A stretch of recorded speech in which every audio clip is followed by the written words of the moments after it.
Votre enfant a 6 ans et vous voulez lui faire plaisir avec un jeu de société? Bougez pas, j'ai ce qu'il vous faut. Bienvenue sur Petit Pion, la chaîne qui propose des jeux de société aux enfants qui plairont aussi aux parents.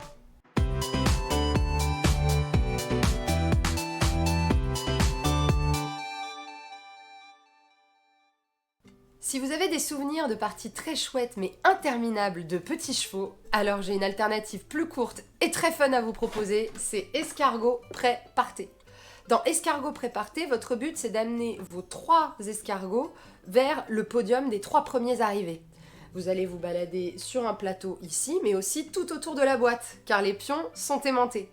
Mais le petit twist dans Escargot Prêt Partez, c'est qu'on ne sait pas quels escargots les joueurs doivent avancer. En fait, en début de partie, on reçoit tous une carte face cachée qui nous donne 3 escargots à amener sur le podium. C'est uniquement ces escargots-là qui vont nous apporter des points. À son tour, on lance 2 dés de couleurs. Si les couleurs sont identiques, donc si par exemple je fais 2 roses, je prends l'escargot rose et je le déplace jusqu'à la prochaine case rose. Si les couleurs sont différentes, par exemple si je fais un rose et un vert, là j'ai le choix. Je peux prendre l'escargot vert et le déplacer sur la prochaine case rose, ou bien prendre l'escargot rose et le placer vers la prochaine case verte. Et là, ça devient un peu stratégique parce qu'on n'a vraiment pas envie de faire avancer les copains. Donc en plus d'avoir de la chance au dé, il va falloir faire les bons choix. Il y a aussi un peu de bluff dans l'escargot Prêt Partez. Tiens, j'ai l'escargot orange, faut vraiment pas que je le montre. Comme ça, s'il y a un joueur qui l'avance, il ne saura pas que c'est le mien. Une fois que 3 escargots ont atteint le podium, on retourne les cartes escargots de chacun et on regarde qui a gagné. Pour information, sachez que ce jeu est aussi adapté aux enfants atteints de daltonisme, car les couleurs sont aussi représentées par un symbole très distinctif, donc si votre enfant a du mal à distinguer les couleurs, il pourra vraiment facilement jouer à Escargot Prêt Partez sans aucune difficulté. Cette super course d'escargots se joue environ en 15 minutes pour des parties pleines de rebondissements où le suspense reste entier jusqu'à la fin du jeu. Si votre enfant adore les jeux de mémoire mais que vous avez envie de changer des memory classiques, alors je suis obligée de vous parler de Trésor des Dragons. Dans Trésor des Dragons, vous allez explorer le donjon d'un dragon. Et ce donjon, il est plein de trésors. Mais ces trésors, on peut les ramasser que par lot. Les coffres-forts, on ne peut les ramasser que si on en trouve 4. Les chandeliers, on peut les prendre que si on en trouve 3. Les ballons et les poupées, c'est uniquement par 2. À chaque tour, on va retourner autant de tuiles qu'on veut l'une après l'autre pour ramasser un maximum de trésors. Mais si on tombe sur une araignée en chemin, bam, tout s'arrête et on récupère rien du tout. Dans ce donjon, il y a aussi des dragons qui n'aiment pas être trouvés avec des trésors. Il va falloir vraiment bien se souvenir du placement de chaque tuile et essayer d'amasser le plus de trésors possible. Avec Trésor des Dragons, vous pouvez vous attendre autant à des cris de déception qu'à des cris de joie mémorables. Ah non, j'avais 4 coffres forts, j'avais 3 chandeliers, je suis tombée sur une araignée, non, oui, j'ai eu 4 coffres d'un coup, je vais pouvoir ramasser 4 coffres. Bon allez, encore, juste une tuile de plus, après j'arrête. Faut juste que je trouve une poupée, après j'arrête. Ce memory lié à la petite tension de la prise de risque, ça va vraiment vous amuser. Si vous cherchez des petits jeux rapides qui s'emportent partout, alors je vous recommande Piou Piou et Kariba. Alors Piou Piou, ça s'explique en littéralement 3 minutes.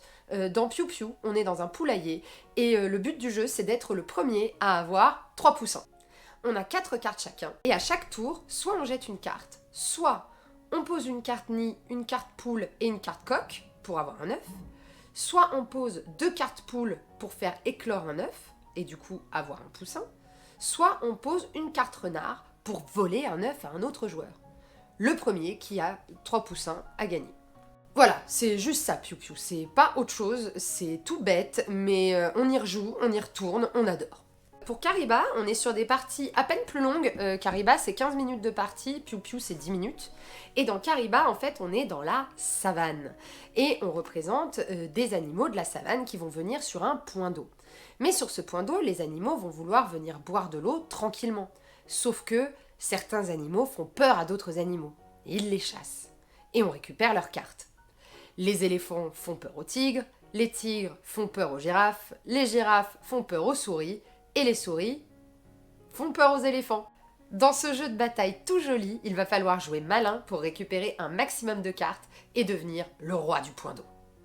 Voilà, vous pouvez emmener ces 2 petits jeux dans n'importe quel sac à dos, sac à main, en vacances, dans le train, où vous voulez. Ce sera pas dur à expliquer, ce sera pas long et ce sera fun. Si vous aimez jouer à la pétanque en famille mais que le terrain de boule est un peu loin de chez vous, alors il faut jouer à Fish and Chips. Dans Fish and Chips, votre terrain c'est un grand tapis divisé en 3 parties. Le rivage, le sable et la mer. On est dans une bataille entre les pélicans punk et les goélands gangsters. À chaque tour de jeu, les joueurs vont lancer un petit palet à l'effigie de leur équipe avec un nombre de points écrit dessus. À la fin de la partie, on fait les comptes et l'équipe qui a le plus de points sur chaque zone l'emporte. Mais ce qui rend le jeu intéressant, et surtout un peu fourbe, c'est que si votre palais se retrouve recouvert même un tout petit peu par un autre palais, eh bien il n'est pas compté. Donc on va fortement essayer d'embêter les adversaires. Fish and Chips, c'est un petit jeu d'adresse très sympa et en plus au niveau de l'édition, ils ont ajouté des petits rebords à mettre tout autour du tapis pour que même dans l'énergie de la bataille, les palets ne finissent pas au sol ou sous un meuble. C'est comme un Cluedo, mais pour les plus petits, en plus court et en très mignon. Voici Nom d'un renard. Nom d'un renard, c'est un jeu d'enquête coopératif, donc on va jouer tous ensemble contre le jeu. Et en fait, on va être des poules détectives à la recherche du méchant renard qui a volé l'œuf doré. On a des renards suspects et ils portent tous 3 objets différents. Ça peut être une montre, une écharpe, un collier, des lunettes. Pour retrouver ce voleur, on a le choix entre 2 options à chaque tour. Soit on révèle un nouveau suspect et on regarde s'il peut être innocenté avec les indices qu'on connaît, soit on essaye de trouver un nouvel indice sur les objets que porte le coupable grâce à un scanner magique. Mais si jamais le renard réussit à atteindre sa cachette avant qu'on le trouve, la partie est perdue. Dans Nom d'un renard, il va falloir réfléchir ensemble. Est-ce qu'on a besoin de nouveaux indices ? Est-ce qu'il faut révéler des suspects pour avancer dans l'enquête ? Rajoutez à ça du lancer de dés pour mêler un peu de chance à la stratégie et vous obtenez un jeu d'enquête vraiment chouette. Pour des parties courtes mais très intenses, vos enfants vont adorer la planche des pirates. Dans la planche des pirates, vous êtes des petits pirates à bord d'un navire et vous essayez de dérober le trésor du capitaine. À chaque tour, vous allez tirer des cartes pour fouiller le coffre au trésor. Vous en tirez autant que vous voulez, mais attention, si vous avez un double, ça veut dire que le capitaine vous a attrapé et vous passez à la planche.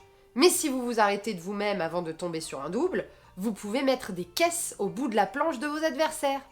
Le premier pirate qui tombe à l'eau a perdu. Dans ce jeu de prise de risque, la tension est constamment palpable. Oh non, je dois avancer d'un cran, je vais tomber. Ah non, ça va. Il y a aussi des alliances qui se forment très vite. Venez, la prochaine fois que quelqu'un a des caisses, on met tout sur papa. Au-delà de ça, le matériel est vraiment très joli. On est vraiment dans ce côté un peu jeu de société qui fait aussi jouet. Les petits éléphants sont trop beaux, les planches sont aimantées au plateau, c'est hyper agréable à regarder et à manipuler. Les enfants raffolent de ce jeu et je préfère vous avertir, il est très rare de ne faire qu'une seule partie de la planche des pirates. Alors là, attention, on arrive sur un jeu que j'aime d'amour. Je l'ai énormément offert, je l'ai beaucoup conseillé à des parents, j'en ai toujours eu d'ailleurs de très bons retours. Et non seulement il marche très bien avec les enfants de 6 ans, mais si votre enfant a un grand frère ou une grande sœur de quelques années de plus, ils vont vraiment pouvoir s'éclater ensemble à Zombie Kids Evolution. Dans Zombie Kids Evolution, on est dans un jeu coopératif où tous ensemble, on va devoir contrer des zombies qui essaient d'envahir notre école. À chaque tour, on va lancer le dé, se déplacer d'une case et si on peut, on élimine un zombie. Si à un moment, 2 joueurs arrivent à être en même temps devant un des 4 portails de l'école, on se tape dans la main et on y pose un cadenas. Le but du jeu, c'est de réussir à mettre un cadenas à chaque portail avant que les zombies ne soient tous rentrés dans l'école. Jusqu'ici, rien de compliqué. Mais ce qui fait toute la dynamique de Zombie Kids, en fait, c'est ça. Le guide du chasseur de zombies. Dans ce petit livret que vous trouverez dans la boîte, vous devrez indiquer votre nom, la date de votre première partie, et vous allez aussi nommer chacun des personnages du jeu. Mais surtout, chaque fois que vous finissez une partie, vous allez prendre un petit autocollant du livret et le coller au dos dans la grille de progression. Et si ça tombe sur une case avec une petite enveloppe dessus, ça veut dire que vous avez le droit d'ouvrir une des 13 enveloppes du jeu. Alors, qu'est-ce qu'il y a dans ces enveloppes? Vous allez me dire, bon, je vais pas tout vous dire, mais vous allez trouver des nouveaux pouvoirs pour vos héros, vous allez trouver des autocollants surprises, vous allez trouver des nouvelles missions à faire dans le jeu. Donc, évidemment, vous allez avoir droit à mais allez, il nous reste qu'une seule partie pour avoir une enveloppe, allez, dans une partie, on ouvre une enveloppe, on fait juste une partie, allez. Vraiment, Zombie Kids, c'est ultra addictif. Et même si c'est des parties de 15 minutes, honnêtement, je pense que vous pouvez y jouer beaucoup plus longtemps que ça en enchaînant les parties et pourtant sans voir le temps passer. Je vous le recommande chaudement, c'est un véritable bijou ludique. J'espère que cette sélection pour les enfants de 6 ans vous a plu. Si vous avez joué à ces jeux, dites-moi en commentaire ce que vous en avez pensé et n'hésitez pas à vous abonner pour plus de recommandations de jeux de société pour les enfants. J'en profite aussi pour dire un énorme merci aux bibliothèques Sorbier et Louise Michel qui m'ont permis d'emprunter certains jeux pour les besoins de cette vidéo. Si jamais vous hésitez à l'achat d'un jeu de société, n'hésitez pas à vous rendre en bibliothèque parce que maintenant souvent ils ont des espaces dédiés aux jeux de société et ça peut vous permettre de soit les emprunter ou de les consulter sur place pour être sûr que ça plaira à votre enfant. A très bientôt sur Petit Pion!